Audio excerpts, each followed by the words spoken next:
Start करते हैं first day से, क्योंकि ये आर्टिस्टिक फील्ड है। इसमें there is no going back. जितने भी दिन आपने वो काम किया है वो सारे वेस्ट हो जाएंगे, उसका कोई मतलब नहीं है।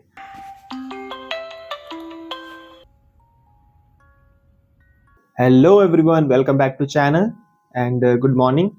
तब से मैं अपने आर्ट टेस्ट पे काम कर रहा हूँ। कंपनी ने मुझे आर्ट टेस्ट दिया to check my skill, to check my knowledge. So मैं आर्ट टेस्ट के बारे में आपको कुछ बताना चाहता हूँ। ये बहुत ही इंपॉर्टेंट होता है। सारी कंपनियां, सारी गेम कंपनियां आर्ट टेस्ट लेती हैं before joining, before giving any freelance work और एनी कॉन्ट्रैक्ट। तो आर्ट टेस्ट बहुत ज़्यादा इंपॉर्टेंट रहता है किसी भी कंपनी के लिए, to find a right talent for them.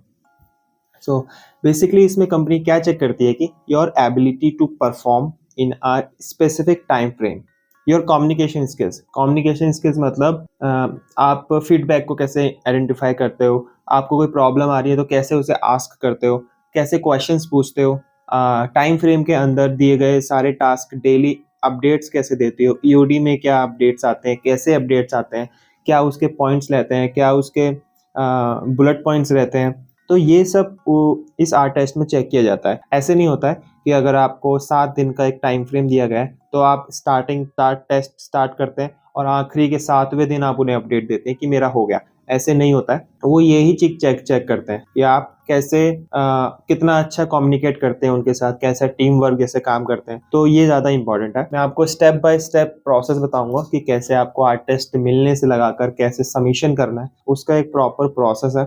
सो ये तो समझ आ गया है कि कंपनियां क्या सर्च कर रही हैं आर्ट टेस्ट के द्वारा। आर्ट टेस्ट के अकॉर्डिंग वो चेक कर रहे हैं क्या आप उनकी डायरेक्शन को फॉलो करते हैं कि नहीं, क्या वो अच्छे से कम्युनिकेट करते हैं कि नहीं। एंड ये सब आपके लिए भी इंपॉर्टेंट है to get a better job, better pay. So art test के कुछ इंपॉर्टेंट एस्पेक्ट होते हैं जो आपको ध्यान रखना बहुत ज़रूरी है। जैसे first is they check ability to communicate depending on the communication clarity and organisation of task. बहुत सारे आर्टिस्ट होते हैं जो बहुत जल्दी में रहते हैं आर्ट टेस्ट कंप्लीट करने के। सो बिना ये ध्यान रखे कि क्या एक्सपेक्टेड है कंपनी का, क्या उनको चाहिए, इस पे ध्यान नहीं देते ज़्यादा। वो बस आर्ट टेस्ट को परफॉर्म करते हैं और जल्दी से कंप्लीट करके सबमिट कर देते हैं। तो ये बहुत गलत चीज़ है। पहले तुम्हें पूरी क्लैरिटी, अगर इतना सा भी डाउट है कि तुम्हें समझ नहीं आ रहा है कि वो आर्ट टेस्ट किसके बारे में है, चाहे वो टेक्सचर आर्टिस्ट है, कैरेक्टर आर्टिस्ट है, ग्रूमिंग आर्टिस्ट है, किसी भी फील्ड में है, फर्स्ट आपको उनकी आइडेंटिफाई करनी है कि उनकी डिमांड क्या है, वो क्या देखना चाहते हैं आपके आर्ट टेस्ट में। क्या वो टेक्सचर्स अच्छा देखना चाहते हैं, क्या वो ग्रूमिंग पार्ट अच्छा देखना चाहते हैं। तो ये आपको बिल्कुल प्रॉपर तरीके से पता होना चाहिए। अगर कोई भी डाउट है तो आपको करने हैं क्वेश्चंस उनसे। डबल एक क्वेश्चन, 100 क्वेश्चन, कितने क्वेश्चन पूछ सकते हैं आप पूछ लिए, बट आपकी क्लैरिटी पूरी अच्छे से होनी चाहिए कि उनकी डिमांड्स क्या हैं। तो इसके अगर ऐसा नहीं करते हैं तो क्या होता है कि वो जल्दी में रहते हैं और उनका परफॉर्मेंस बिल्कुल ख़राब आता है। फाइन, क्योंकि स्टार्ट करते हैं फर्स्ट डे से, क्योंकि ये आर्टिस्टिक फील्ड है। इसमें there is no going back. अगर आपसे गलती हो गई तो आपके जो दिन है 1 2 3 डेज़, जितने भी दिन आपने वो काम किया है वो सारे वेस्ट हो जाएंगे, उसका कोई मतलब नहीं है। तो ये बहुत ज़्यादा इंपॉर्टेंट है। आपको हर एक पॉइंट पर, हर एक स्टेज पर क्वेश्चंस करने हैं, उनके आंसर चाहिए। अपनी क्लैरिटी रखनी है कि आपको किस डायरेक्शन में आगे बढ़ना है। कभी-कभी ऐसा होता है कि हमें और ज़्यादा टाइम चाहिए होता है अपने उसके स्पेसिफिक फ्रेम से, तो just ask questions. There is nothing wrong with that. You have to just ask them कि we need more time, so that is all. But I recommend you कि आप उसी टाइम फ्रेम में पूरी मेहनत करके पूरा अच्छे से उसी टाइम फ्रेम में कंप्लीट कीजिए और कम्युनिकेट कीजिए। ये ऐसा नहीं होना चाहिए कि आपने फर्स्ट डे में टेस्ट स्टार्ट किया और 7th डे जो लास्ट डे है उस टाइम आप उनको सबमिट कर रहे हैं और उस टाइम आपको उनको अपडेट दे रहे हैं। कंपनी वैसे माइंड नहीं करती, अगर आपका रिजल्ट अच्छा है तो वो एक्सेप्ट कर लेती है। लेकिन जो स्टैंडर्ड प्रोटोकॉल है, जो पाइपलाइन है प्रोडक्शन की पाइपलाइन है, वो बहुत ज़्यादा इंपॉर्टेंट है। क्योंकि आपको उसमें मेंटेन रखना है उनका daily routine, daily EOD updates. आपको डेली शेयरिंग करनी है कि आपकी क्या प्रोग्रेस है। अगर आप एक दिन छोड़ कर करते हैं तो भी ठीक है कि हाँ भाई 1 डे गैप करके आपने अपडेट दे दिया ईमेल के द्वारा, कोई उनको ग्रुप ज्वाइन किया हुआ है आपने, जो भी किसी भी तरीके का उनका कम्युनिकेशन पैटर्न है, कम्युनिकेशन प्लेटफॉर्म है, आप वहाँ से उनको डायरेक्ट कम्युनिकेट करके डेली अपडेट दे सकते हैं। तो इससे एक अच्छी वाइब्स आती है, इससे अच्छा इंप्रेशन पड़ता है कि आप कम्युनिकेशन अच्छा कर। ये चीज़ होती है कम्युनिकेशन स्किल। ये आपको कम्युनिकेट करना है डायरेक्ट कंपनी से, डायरेक्ट उनके आर्ट लीड से, कि मेरा डेली प्रोग्रेस में ये फर्स्ट स्टेज है, मैं यहाँ पे अटक रहा हूँ, या मुझे इसमें इम्प्रूवमेंट चाहिए, इसमें फीडबैक चाहिए। तो ये सारी छोटी-छोटी चीज़ें आपको इम्पोर्टेंट ध्यान रखनी है। तो इससे अच्छा इंप्रेशन पड़ता है, कैंडिडेट है, वो अच्छा कम्युनिकेट कर रहा है, सो वो टीम में अच्छा फिट हो सकता है, क्योंकि यहाँ पे कम्युनिकेशन स्किल बहुत ज़्यादा इंपॉर्टेंट है। इस चीज़ की कम्युनिकेशन स्किल, क्या आपको क्या प्रॉब्लम आ रही है, क्या फीडबैक चाहिए, कैसा आपकी प्रोग्रेस है, इस चीज़ का कम्युनिकेशन स्किल बहुत अच्छी होनी चाहिए। क्योंकि जैसा कि मैंने कहा, there is no going back. अगर आपने 2 दिन लगा के कुछ काम किया और वो गलत निकला, तो आप उन 2 दिनों को वापस नहीं ला सकते। इसीलिए डेली अपडेट, स्मॉल इंटरवल में अपडेट लेना, फीडबैक लेना अपने आर-लीड से, ये बहुत ज़्यादा इंपॉर्टेंट हो जाता है। क्योंकि वहाँ पे आपका जो गलत रास्ते पे अगर आप जा रहे हैं, गलत चीज़ बना रहे हैं, तो उसमें वहाँ पे टाइम बचता है। अगर आपके 2-4 दिन वेस्ट हो गए, तो वो वेस्ट हो गए, वो दोबारा नहीं, आपको दोबारा से ही काम करना पड़ेगा। This is a artistic field, so you have to very careful about that. So next important thing है, show them your unique skill, your unique style. Like हम जैसे ही अपना इस क्रिएशन जर्नी में चलते हैं, हम आर्टिस्ट हैं, तो हमारा एक स्टैंडर्ड यूनिक स्टाइल डेवलप हो जाता है ड्यूरिंग द टाइम। तो आपको वो यूनिक स्टाइल दिखाना है कंपनी को कि I am good at texturing, I am good at modelling, I am good at grooming, I am good at stylize character.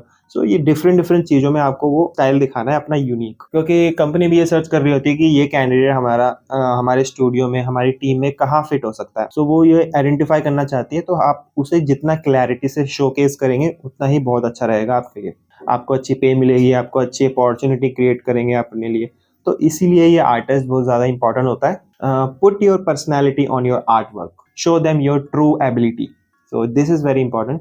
No artist is perfect, कोई भी इतना परफेक्ट नहीं होता है कि 100% रिजल्ट मिल जाए। वो कम्युनिकेशन करके टीम को एक साथ जोड़कर, टीम जब एक साथ काम करती है, तब एक अच्छा रिजल्ट क्रिएट होता है। तो इसलिए अगर आपको कोई प्रॉब्लम आ रही है, आपको कोई लग रहा है कि ये मैं अच्छे से नहीं बना पा रहा हूँ, तो आप कम्युनिकेट कीजिए, आप उन्हें बताइए। इसमें कोई शर्म की बात नहीं है, इसमें कोई नेगेटिव इम्पैक्ट आप में नहीं पड़ेगा। लेकिन नेगेटिव इम्पैक्ट तब पड़ेगा कि आपको पता था कि ये गलत चीज़ है, मुझसे नहीं हो रही है, और आपने कम्युनिकेट नहीं किया। अगर आप ऐसा करते हैं, तो ये नेगेटिव इम्पैक्ट आप पे पड़ेगा और आपको नहीं लिया जाएगा और आप रिजेक्ट हो जाओगे। तो दिस इज़ वेरी इंपॉर्टेंट कि अगर आपको कुछ चीज़ में प्रॉब्लम आ रही है, आपको टेक्सचरिंग में, किसी भी चीज़ में आपको अपने फील्ड में प्रॉब्लम आ रही है, आप कम्युनिकेट कीजिए आर्ट टेस्ट के दौरान। सो इससे अच्छा इम्पैक्ट पड़ता है कि हाँ, कैंडिडेट ने कम्युनिकेट किया और उसके प्रॉब्लम सॉल्व करके आप आगे बढ़िए। तो ये रहता है आर्ट टेस्ट का प्रोसेस। आपको आपके आर्ट टेस्ट के दौरान हर स्टेप पर, her end of the day पर आपको शेयरिंग करनी है। आपको अपनी प्रोग्रेस शेयर बतानी है, उनको ईमेल करना है कि आई एम डूइंग दिस, मेरे प्रोग्रेस यहाँ तक है, मुझे ये प्रॉब्लम आ रही है, मैं यहाँ तक मेरी ग्रोथ है, यहाँ तक मेरी एबिलिटी है। सो ये सब आपको उन्हें शेयर करना है, ताकि आप क्लैरिटी रहे, कम्युनिकेशन अच्छी रहे और अच्छा आप एसेट्स क्रिएट करके उनको डिलीवर कर सकें। और इसमें एक इम्पॉर्टेंट चीज़ और भी है, जो कि है your technical skill. I mean हम आर्टिस्ट हैं, तो हम अपने आर्ट वर्क पे फुल फोकस करके एक अच्छा आर्ट वर्क क्रिएट करना चाहते हैं। बट एक दूसरी साइड भी है जो बहुत ज़्यादा इंपॉर्टेंट है, that is technical skill. Technical skill मतलब your way to organise your assets, your way to organise your art work. हमने आर्ट वर्क अच्छा क्रिएट कर दिया, हमें उसकी रीनेमिंग कैसे करनी है, हमें उसे लेयर्स में कैसे डिवाइड करना है। अपने सॉफ्टवेयर में अगर हम किसी को भेज रहे हैं, तो कैसे उसके फोल्डर्स बनाने हैं, क्या उसका रीनेम होना चाहिए, टेक्सचर्स हैं तो टेक्सचर का क्या फॉर्मेट है, क्या पाइपलाइन है उनकी टेक्सचर्स की, मटेरियल की, एसेट्स की, एफवीएक्स फाइल, ओबीजे फाइल। सो ये सब कैसे ऑर्गेनाइज किया जाता है, ये बहुत ज़्यादा इंपॉर्टेंट रहता है। टेक्निकल स्किल में आता है ये सब। ये इक्वली इंपॉर्टेंट है, क्योंकि आर्टिस्ट बहुत सारे हैं, ठीक है, और बहुत अच्छे अच्छे आर्टिस्ट। कोई ऐसी आप में वो खास बात होगी, चलो कोई नहीं होगी, लेकिन ये आपको एक एज देता है, ये चीज़ आपको एक एक्स्ट्रा एडवांटेज देता है कि आपकी टेक्निकल स्किल और ऑर्गेनाइजेशन स्किल कैसी है। आपको अच्छी रीनेमिंग करनी आती है, जो कंपनी का स्टैंडर्ड है, जो कंपनी ने प्रोवाइड किया गया, हम उस पर ज़्यादा ध्यान नहीं देते। लाइक जल्दी करके हम उसको टाइपिंग, जो भी उनका फॉर्मेट रहता है, वो स्पेसिफिकली है कि आपको वो फॉलो करना है, एक लेयर के बाद लेयर। जो भी रेंडर्स निकाले, उसके रेंडर की रीनेमिंग क्या है, वो रेंडर्स है, टर्न राउंड्स है। तो ये जितने भी स्टैंडर्ड्स रहते हैं, ये फॉलो करना बहुत ज़्यादा इंपॉर्टेंट होता है। सॉफ्टवेयर के अंदर फाइल की रीनेमिंग कैसे की गई है, एसेट्स है तो वो एसेट्स की रीनेमिंग क्या है, ओबीजे फाइल है, एफएक्स फाइल है, माया फाइल है, एमए फाइल है, सबटेंस पेंटर, जितने भी सॉफ्टवेयर की डिफरेंट डिफरेंट फाइल है वो कैसे ऑर्गेनाइज की गई है। हमें उसका नोट्स भी बनाना पड़ता है, जैसे पीडीएफ नोट्स हमें फर्स्ट बनाना पड़ता है। उसमें क्या होता है, हम सब चीज के स्क्रीनशॉट्स लेते हैं, ये एसेट्स है, इस फोल्डर के अंदर ये फाइल्स है, उसका स्क्रीनशॉट ले लिया। सारे फोल्डर्स के अंदर जितने भी फाइल्स हैं उनका हमने स्क्रीनशॉट ले लिया और उसको पीडीएफ में हमने ऑर्गेनाइज किया कि पीडीएफ में ये हमारा एसेट्स है, ये हमारा हमको प्रोजेक्ट दिया गया था, उसकी कॉन्सेप्ट आर्ट। फिर नीचे माया फाइल्स में जो माया फोल्डर है उसके अंदर क्या है उसका स्क्रीनशॉट लगाया। फिर ज़ीब्रश फोल्डर में उसका क्या, उसके अंदर कौन कौन सी फाइल है उसका स्क्रीनशॉट लगाया। तो ये नोट्स क्रिएट करने पड़ते हैं, एक पीडीएफ नोट्स देना पड़ता है ताकि इससे इजी रहे। अब जैसे आपने अपना सबमिशन कर दिया, ठीक है, जो जो वहाँ पे आर्ट लीड है वो एक एक फोल्डर खोल के तो देखेगा नहीं कि इसमें क्या है, इसमें क्या है ना। तो वो नोट्स यहाँ पे हेल्प करता है। आप पीडीएफ नोट्स बनाइए और वहाँ पे पूरा डिटेल में देखिए, ये कॉन्सेप्ट आर्ट मुझे मिला गया था, इसके नीचे ये फाइल्स फोल्डर है, इन फोल्डर के अंदर सब फोल्डर हमारे ये हैं, ये टेक्सचर फाइल है, ये इसके फॉर्मेट। तो वहाँ पे स्क्रीनशॉट जब आएगा तो वहाँ ऊपर से डायरेक्ट दिख जाएगा कि इन्होंने रीनेमिंग कैसे की है, इन्होंने नाम कैसे लिखा है, एसेट्स कौन से फोल्डर में है, एफबीएक्स फाइल किस फोल्डर में है, हमारे टेक्सचर फाइल किस फोल्डर में है। तो ये एक पूरे पीडीएफ नोट्स में फटाफट हम पता कर सकते हैं और ये उनको हेल्प करता है कि हाँ फटाफट उन्होंने चेक कर लिया कि हाँ ये ऐसे ऑर्गेनाइज है, और वो उन्हें वो ज़्यादा इंप्रेस करता है।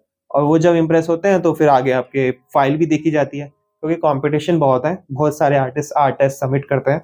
तो ये ज़्यादा इंपॉर्टेंट है कि आपको ऑर्गेनाइज करना है, अच्छे से नोट्स बनाने हैं, अच्छे से उनकी रीनेमिंग करनी है। तो ये सब आता है टेक्निकल पार्ट में।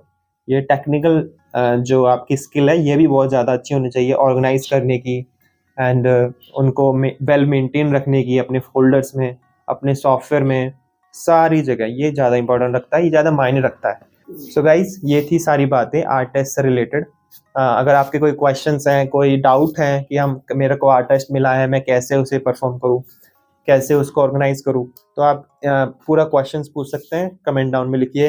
एंड और अच्छी इन्फॉर्मेशन के लिए मैं शेयर करता रहूँगा, उसके लिए सब्सक्राइब कीजिए। एंड मैं चाहता हूँ कि इसे आप लाइक कीजिए, क्योंकि ये ग्रोथ बहुत ज़्यादा इंपॉर्टेंट इन्फॉर्मेशन है जो आपको अपने आर्टिस्ट फ्रेंड से शेयर करनी चाहिए, क्योंकि हम आर्टिस्ट के दौरान ये सब चीज़ों का ध्यान नहीं देते। So guys, thank you so much for watching and I hope ये इन्फॉर्मेशन आपको अच्छी लगी हो। तो सब्सक्राइब कीजिए एंड लाइक कीजिए इस वीडियो को, क्योंकि ये बहुत ज़्यादा इंपॉर्टेंट इन्फॉर्मेशन है। बाकी मिलते हैं आपसे, कोई भी प्रॉब्लम हो जस्ट आस्क, चाहे वो कंपनी हो, चाहे वो दोस्त हो, चाहे वो किसी कुछ भी हो, कुछ भी डाउट है जस्ट डायरेक्ट पूछने से कोई नीचा नहीं, कोई छोटा नहीं होता, किसी से कुछ नहीं, हेल्प मांगने से कोई प्रॉब्लम नहीं होती। सो आप just ask anything, anywhere, any time. Okay guys, bye bye.